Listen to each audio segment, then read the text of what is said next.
blessing to experience parenthood, but what are the chances that someone can't carry your own baby? Today I'm going to persuade you all the good of surrogacy. My experience, my junior year of high school, my teacher, she was actually, after her own child, she had a big boy, she wanted to be a surrogate mother. So she actually was a surrogate mother for her own cousin.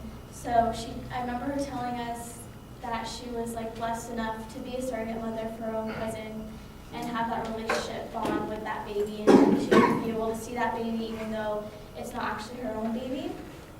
I'm going to share the importance of why surrogacy should be allowed, the two types of surrogacy, and how it can change a life. Many of us want to grow inside a family. Maybe we do already have a family, like our classmate Sal over here just had her own baby girl. She's really cute.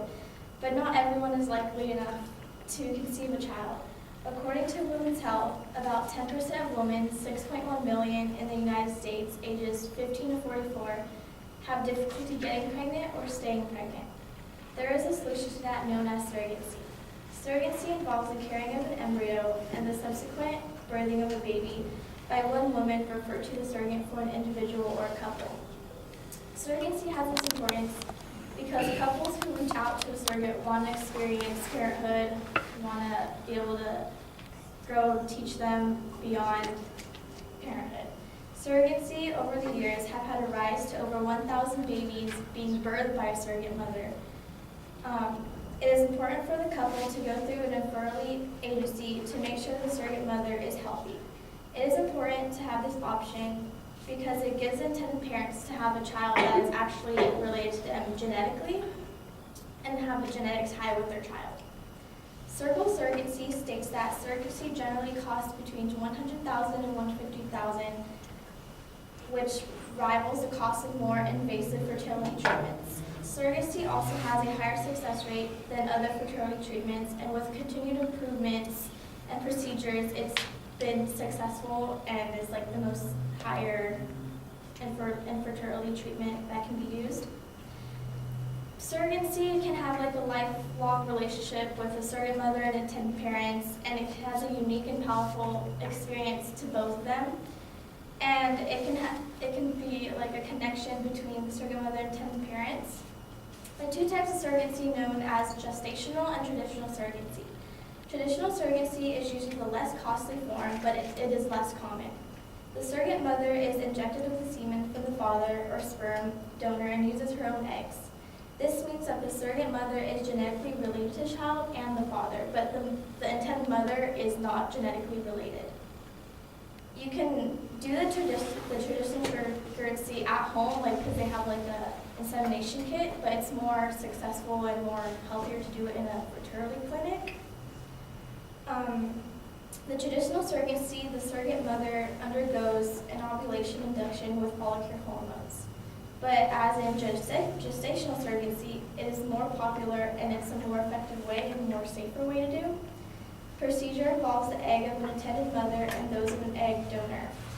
The surrogate mother for the gestational surrogacy is not related at all. So this method is more complicated medically because it does cost more than a traditional surrogacy. And in gestational surrogacy, they have 3 different stages. It's the egg donation, fertilization, and transfer.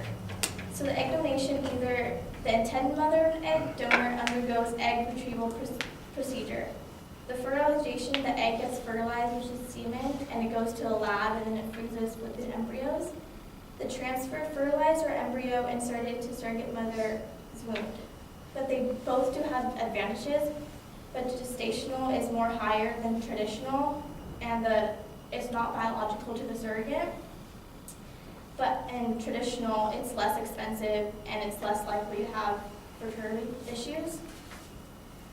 Giving a life to a couple or an individual can bring more than happiness to them and can change your life of becoming a surrogate. Just as different stories being intended parents to choose surrogacy is a path to them wanting to be parents.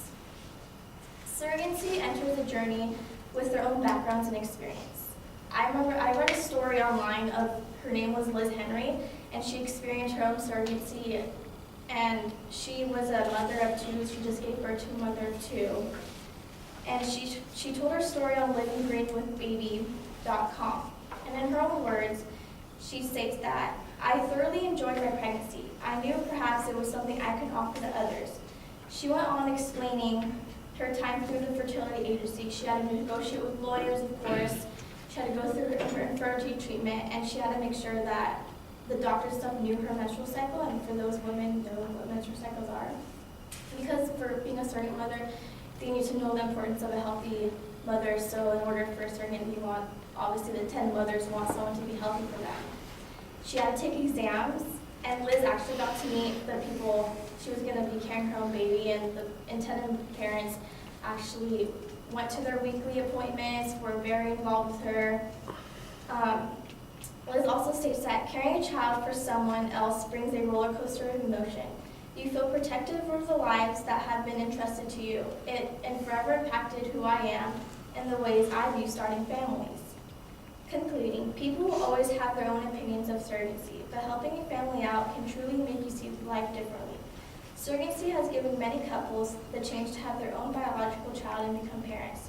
It is a beautiful gift for women to give other women and individuals and couples to have their own child and can have it genetically. So I believe it is blessed to have a gift to give someone else who can't be parents and can also just be beautiful. Thank you.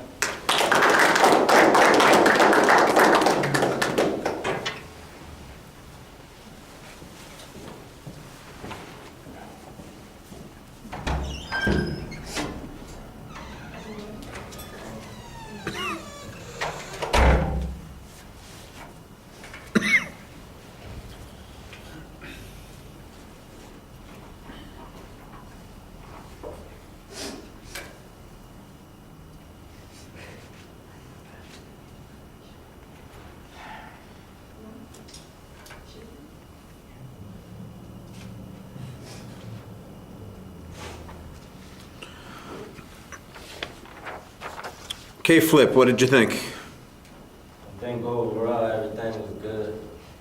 You projected your voice real well. You looked up regularly. I think you had a nice topic. I almost did that topic, so I thought that was interesting. And you made it very clear about what you was talking about. You didn't have any pauses, and you just was real fluent. I can understand you. I can relate to it. And I think you did a good job.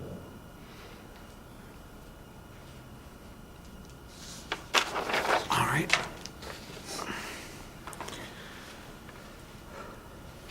Well, I think that you need to establish that there's a little bit more controversy about surrogacy, that maybe some people have a negative image of it or see it as being problematic. I thought you gave a lot of background information on the idea of surrogacy. There's so much descriptive information about both the process and the comparison of the different types of surrogacy that it sounds like it's an informative speech. And so I'm trying to figure out, so what is it you're trying to convince me of? There's not really much discussion of what the potential problems or pitfalls are and why those are worth the sacrifice that somebody is making here to be a surrogate, or, for example, if there are legal issues involved in the process and what complications there might arise from that. That seems like that would have been some controversy that would have made this a little bit more persuasive in nature. I thought it was nicely organized at the beginning of the speech. There's a good preview. You have, like I said, a lot of source citations when you're describing information about the process and about the different types of surrogacy.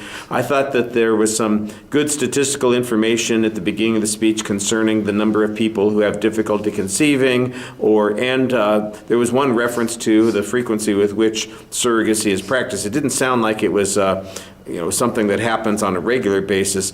I think you could use the story of your high school teacher a little bit more effectively. Was it a high school or middle school teacher? High school. Your high school teacher used that as the attention device. You kind of start with this rhetorical question sort of thing, and I think maybe the story of your teacher would work, kind of reverse those sorts of things. But I liked it as an illustration, and it does help identify what the topic material is. You do identify a kind of a propositional statement. At the end, you come down kind of endorsing the idea here, although I'm not sure why the idea needs to be endorsed, because there hasn't been any established controversy on that particular subject. On the delivery issues, I think you're making an effort to engage the audience. Sometimes, of course, you've got those cards in your hands, and we've tried to tell people not to do that at this point, but they're going to be there anyway. And that also limits your engagement a little bit when it comes to gestures. You do stand basically in the same spot the whole time, and I think you can loosen up a little bit and approach the audience and be a little bit more dynamic that way.